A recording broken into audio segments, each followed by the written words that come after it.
On November 18, 1978, just a year after People's Temple leader Jim Jones led thousands of members of his organization into a jungle in Guyana, South America, over 900 followers would be found dead.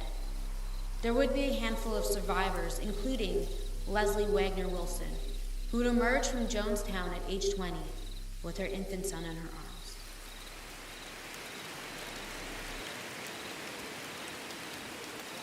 Much of this is government forbidden area. This is all forbidden area out here. And if you get into the government area, they won't shoot you in the legs. They'll shoot you in the heart. But they don't know what you're up to. You guys better cut this burn away. Better cut it right fast.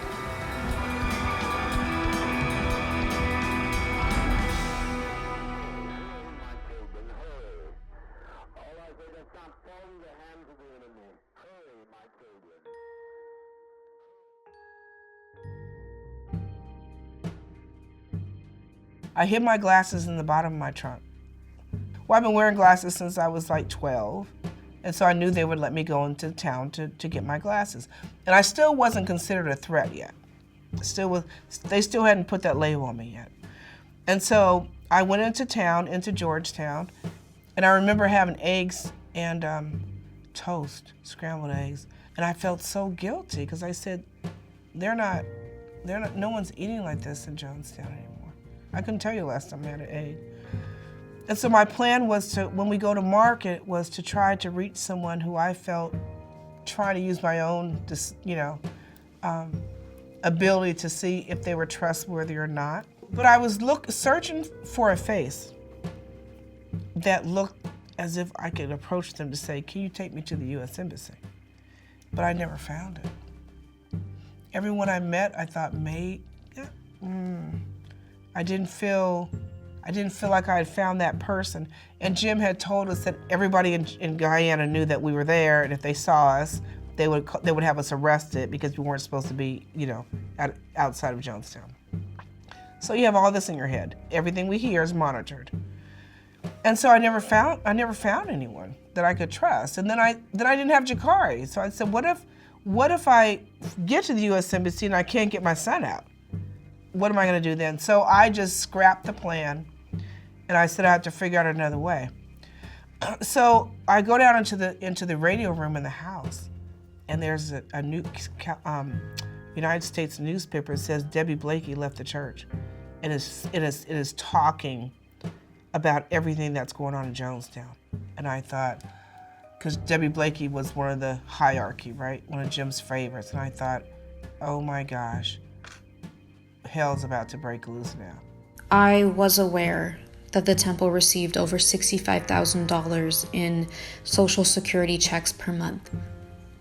Only a fraction of the income of the senior citizens in the care of the temple was being used for their benefit.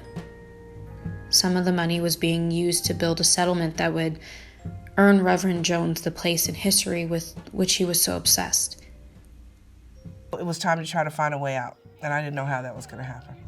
How come you can't keep your mouth shut and do your work? Huh? How come you can't keep your mouth shut and do your work? Well, I continued to work, right? I continued to do my job and try to put on a happy face and pretend like I was happy until I got overwhelmed at some point and I wrote a letter. So I wrote a letter to my friend, and I say, I want to leave. I don't want to be here. There's no life here. There's no future here. I don't like it here. I want to go back to the States. So I thought I gave it to her. I'm sure I did. On a Wednesday night, Jim says, oh, we have a letter here. We have a letter here from somebody who wants to leave. And I thought, oh my God, is that my letter? Is that my letter? And I'm just, my heart is racing. If I could just dig away into the floor to hide, I would, because I'm thinking, this is my letter. So all this is going on in my head as he's reading the letter out loud to the whole community, because I'm in such a panic, I can't even explain how much I panicked, because I knew, now they know. Now they know. Leslie Wagner-Wilson, front and center. So I climb out, and I'm just, I can't even describe it. It's such a horrible feeling. Sinking feeling in my soul, like I knew what was coming. right? And the worst part was that now they know. I knew I wanted to get out, but I couldn't get out if they knew that I wanted to get out. And so I had to maintain this act, right? This act that I was happy. And now it's shattered. It's shattered. Because what I felt in the letter, what I said was there's no future. There's no talk of the future. So my punishment was 2 weeks on the learning crew. And the learning crew is a disciplinary crew. So you sleep together in a dorm. You're not allowed to look anyone in the eyes. You're not allowed to greet your family members. You're not allowed to see your children. You're not allowed to eat with everybody. You're isolated, and you have to run everywhere. They just worked us. So they're trying to beat really the life out of you and kill your spirit, but that's not what it did to me.